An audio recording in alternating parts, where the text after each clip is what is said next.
In today's video, I'm going to teach you how to use Google Sites with a complete overview in just 5 minutes, so let's dive right in.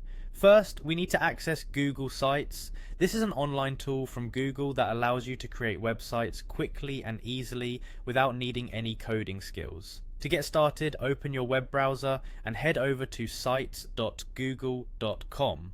If you're not already signed into your Google account, make sure to do so as you'll need it to create and edit your site.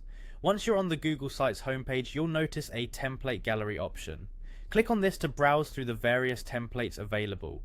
Google Sites offers a range of pre-made templates to suit different needs, whether you're looking to create a portfolio, a project site, or a small business website.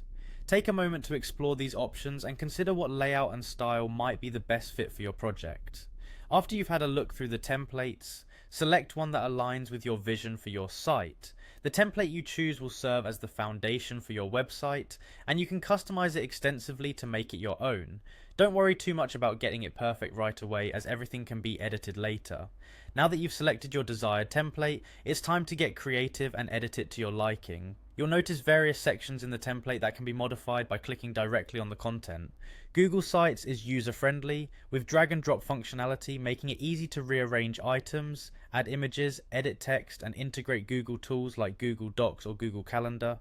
Play around with the design elements, colors, fonts, and content to truly personalize your site. Once you're satisfied with how your site looks, you're almost ready to go public. The final step is to publish your site. You'll see a publish button at the top right corner of the page. Click on this and you'll be prompted to choose a web address for your site. This is how people will find it online, so think about something that reflects the site's purpose. You also have the option to manage the visibility of your site by deciding who can view it. Either keep it private or make it accessible to anyone on the web. And that's it, you've now created your own site using Google Sites, from selecting a template to customizing and publishing it. Remember, you can always go back and make changes even after your site is published. I hope you found this tutorial helpful and can now leverage Google Sites to create impressive functional websites with ease. Thank you for watching and happy site building.